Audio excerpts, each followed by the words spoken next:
भारत को अमेरिका देगा Sulemani killer drone.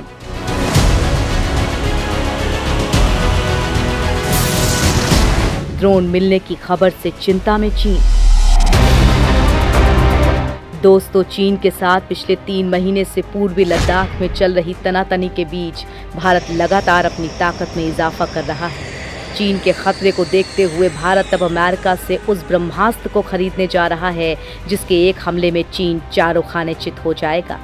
चीन ने जब से ये खबर सुनी है भारत अमेरिका से सुलेमानी किलर ड्रोन खरीद रहा है, तब से ही चीन की चिंता बढ़ गई है। उसे समझ नहीं आ रहा कि वो इस खतरनाक ड्रोन का मुकाबला कैसे करेगा। अमेरिका का ये खतरनाक प्रीडेटर ड्रोन भी दुश्मन पर निगरानी करने के साथ साथ अटैक भी कर सकता है। अमेरिका ने इसी ड्रोन से हमला कर ईरानी कमांडर सुलेमानी को मार गिराया था। दोस्तों, इस ड्रोन की ताकत से चीन और पाकिस्तान दोनों वाकिफ हैं, इसीलिए इन दोनों देशों की धड़कनें बढ़ी हुई हैं। खबरों के अनुसार भारत जिन हथियारों को अमेरिका से खरीद रहा है उनमें ये सशस्त्र ड्रोन भी शामिल हैं, जो 1000 पाउंड से अधिक बम और मिसाइल ले जा सकते हैं। भारत और चीन के सैनिकों के बीच पूर्वी लद्दाख की गलवान घाटी में हुई हिंसक झड़प के बाद ये कदम काफी मायने रखता है। फॉरेन पॉलिसी पत्रिका ने अमेरिकी अधिकारियों और संसद के सहयोगियों के साक्षात्कार के आधार पर एक रिपोर्ट तैयार की है। इस रिपोर्ट के मुताबिक ट्रंप प्रशासन भारत और चीन के बीच सीमा पर हिंसक झड़प के बाद भारत में हथियारों की बिक्री बढ़ाने की योजना बना रहा है, जिससे अमेरिका और चीन के बीच तनाव का एक और मुद्दा खड़ा हो जाएगा, क्योंकि चीन नहीं चाहता है कि अमेरिका अपने घातक हथियारों को भारत को दे। इससे पहले चीन रूस से भी भारत को हथियार ना देने की गुजारिश कर चुका है। पत्रिका के अधिकारियों के हवाले से कहा गया है कि अमेरिका ने हाल के महीनों में भारत को नए हथियारों की बिक्री की योजना तैयार की है, जिसमें सशस्त्र ड्रोन जैसी उच्च स्तर की हथियार प्रणाली और उच्च स्तर की तकनीक शामिल है। दरअसल कुछ दिन पहले ही अमेरिकी राष्ट्रपति ने उन नियमों में संशोधन किया था जो भारत जैसे विदेशी भागीदारों के लिए सैन्य स्तर ड्रोन की बिक्री को प्रतिबंधित करते थे। इस नियम में संशोधन के बाद भारत को ये खतरनाक ड्रोन मिलने का रास्ता साफ हो गया है। कितना घातक है प्रीडेटर ब्रीड ड्रोन। अमेरिका का ये ड्रोन अपने नाम के मुताबिक खतरनाक भी है। इराक के बगदाद इंटरनेशनल एयरपोर्ट पर अमेरिकी हमले में ईरान के top commander general Qasem Soleimani की मौत हो गई थी। माना जाता है कि इस हमले को अमेरिका ने अपने प्रीडेटर बी ड्रोन के जरिए अंजाम दिया था। ये बेहद उन्नत किस्म का टोही और अटैक ड्रोन है। इस ड्रोन की खास बात यह है कि ये जासूसी में जितना माहिर है उतना ही खतरनाक हवाई हमला करने में भी है। इस ड्रोन में कई बेहद घातक हथियार लगे हुए हैं।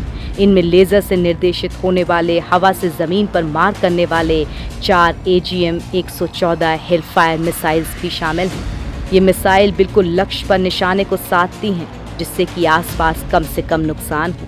इसमें टारगेटिंग सिस्टम लगे हैं जिनमें वर्चुअल सेंसर्स लगे हैं। इनमें 1701 किलो वजन तक का बम गिराने की क्षमता है। MQ-9 रीपर मानव रहित छोटा विमान है, इसलिए इसके अंदर कोई पायलट या क्रू नहीं होता है। इसे दूर से ही ऑपरेट किया जाता है।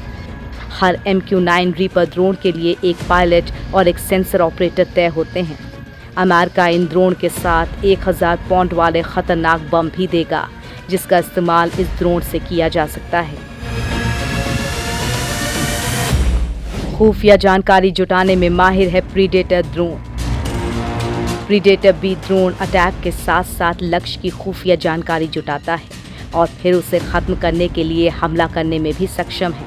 यानी ये ड्रोन खोजो और मारो की तकनीक पर काम करने में माहिर है। खतरनाक हथियारों से लैस और एक साथ कई अभियानों को अंजाम देने वाले ये ड्रोन चीन के साथ चल रहे तनाव में काफ़ी काम आ सकते हैं। इसकी सबसे बड़ी खासियत ये है कि ये देर तक हवा में रहने में सक्षम है। भारत इसका इस्तेमाल पूर्वी लद्दाख में चीन के सैनिक जमावड़े की जानकारी जमा करने में कर सकता है। अमेरिकी वायुसेना 2007 से इसका इस्तेमाल कर रही है। ये ड्रोन 368 किलोमीटर प्रति घंटे की रफ्तार से उड़ता है। ये ड्रोन अधिकतम 50,000 फीट तक की ऊंचाई पर पहुंच सकता है। ये वो ऊंचाई है जहां से इसका पता लगाना भी मुश्किल हो जाता है। बातचीत के दौरान चीन ने फिर की सीनाजोरी। दोस्तों, भारत और चीन के बीच लद्दाख में सीमा विवाद फिलहाल सुलझता हुआ नहीं दिख रहा है। सूत्रों के मुताबिक भारत और चीन के बीच लेफ्टिनेंट जनरल रैंक के अधिकारियों के बीच 5वें दौर की बातचीत भी बेनतीजा रही है। ये बैठक चीन के अनुरोध पर मोल्डो में हुई थी, जो कि 10 घंटे तक चली। लेकिन इस बातचीत के दौरान चीन ने सीनाजोरी करते हुए उल्टा भारत से पेयोंग त्सो से पीछे हटने को कहा। चीन के इस प्रस्ताव को भारत ने ठुकरा दिया है। इसके बाद चीन ने भारत से फिंगर 4 से भी पीछे हटने को कहा, जबकि भारत फिंगर 8 तक पेट्रोलिंग किया करता था और भारत फिंगर 8 को ही LAC मानता है।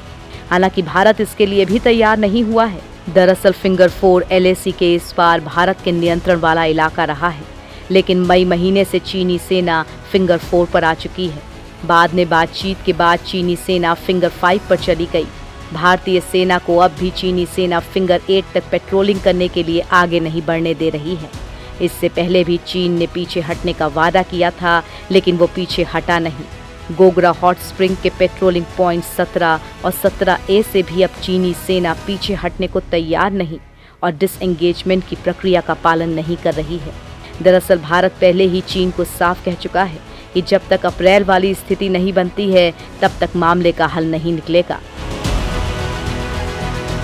सरकार ने माना चीन ने की भारत में घुसपैठ। दोस्तों, भारत और चीन के बीच पिछले 3 महीने से पूर्वी लद्दाख में विवाद चल रहा है। 5 दौर की बातचीत के बाद भी अब तक कोई नतीजा नहीं निकला है। अब तक सरकार चीन की भारतीय इलाकों में घुसपैठ को नकारती रही है, लेकिन अब रक्षा मंत्रालय ने आधिकारिक तौर पर माना है कि चीन ने भारतीय इलाकों में घुसपैठ की है। रक्षा मंत्रालय ने अपनी वेबसाइट पर जारी किए एक दस्तावेज में कहा है कि 5 मई से गलवान में चीन की गतिविधियां बढ़ी थीं। मंत्रालय की ओर से कहा गया कि चीन ने PP-15, कुंगरान नाला, गोगरा यानी PP-17A और पेंगोंग लेक के नॉर्दर्न बैंक पर 17-18 मई को घुसपैठ की थी। अब सरकार भी मान रही है कि जो हालात पूर्वी लद्दाख में बन रहे हैं वो लंबे समय तक चल सकते हैं, यानी इन सर्दियों के मौसम में भी भारतीय सैनिक उस इलाके में तैनात रहेंगे। हालांकि चीन के लिए पूर्वी लद्दाख में खून जमाने वाली सर्दी में रुकना आसान नहीं होगा, क्योंकि भारत अब सैनिकों के साथ ही अमेरिका से मिलने वाले प्रीडेटर B ड्रोन से भी इन इलाकों में चीन पर नजर रख सकता है।